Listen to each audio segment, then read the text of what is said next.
حضرت سلیمان فارسی رضی اللہ تعالیٰ عنہ آپ گورنر تھے.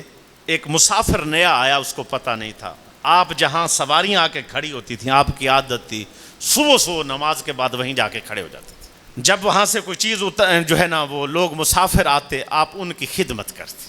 صحابی رسول, بزرگ درجہ اتنا اللہ نے پہلے دے رکھا ہے, علم میں, عمل میں, درویشی میں, فقیری میں, ولایت میں.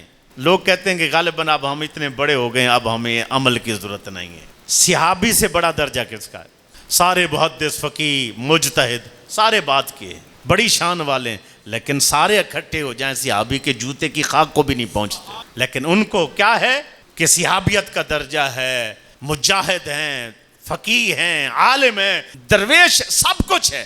لیکن نیکی کی طلب ابھی ختم نہیں ہوئی, نیکی کی چاہت, آگے بڑھنے کی ہمت ابھی بھی ختم نہیں ہوئی, ابھی بھی باقی ہے. صبح صبح کھڑے ہو جاتے. سواری آئی, سواریاں آئیں, ایک میں سواری روکی, ایک بندے نے کہا کلی ادھر آ. وہ آئے, سامان اٹھا, سامان سر یہ پکڑ, اس نے یہ بھی پکڑ, فلاں جگہ چھوڑ کے آگے گئے. دروازہ کھٹکایا. جب وہ دروازہ جس نے کھولا نا, اس نے کہا حضرت آپ, کبھی سر چومے کبھی ہاتھ چومے, سامان اٹھائے. سرکار, اس نے کہا یہ کون ہے؟ کہا جی ہمارے گورنر ہے, صحابی رسول ہیں. اللہ جانتا ایمان انہی کے پاس ہی تھا, تقوی انہی کے پاس ہی تھا. بقایا ہم صرف نماز ذکر تھوڑا کر لیتے ہیں, چلو اللہ کو رحم آ جائے گا, ورنہ انہی کے پاس یہ ساری نعمتیں تھی. ہمارے دامن میں کچھ بھی نہیں ہے. جن کے پاس اتنا بڑا ٹائٹل ہو پھر بھی تکبر نہ کریں, جن کے پاس اتنا بڑا علم ہو پھر بھی تکبر نہ کریں, اور جو اگر کریں تو بنتا ہے, کیونکہ ہے شان ہے ایسی. سب کچھ ہونے کے باوجود بھی عاجزی انکساری تھی. آج ہمارے دامن میں کچھ بھی نہیں سوائے بٹ ہونے پہ ناز کرتے, جٹ ہونے پہ ناز کرتے, چار پہلیاں ہونے پہ ناز کرتے. اور پاکستان جیسے حکومت میں کسی کو وزارت مل جائے تو کسی کو ملنے نہیں دیتے, سانس نہیں لینے دیتے. دیکھ لیں کتنی شان تھی, علم تھا, عمل تھا, تقویٰ تھا, طہارت تھی, پرہیزگاری تھی. لیکن سر کے اوپر اٹھا کے وہ کہتے ادھر آ, اٹھا, یہ اٹھا, یہ اٹھا, یہ بھی اٹھا. یہ نہیں کہا میں تیرا نوکر, ایک سامان تو بھی اٹھا لے, چار چیزیں میرے سر پہ رکھ دی, ایک تو بھی اٹھا لے.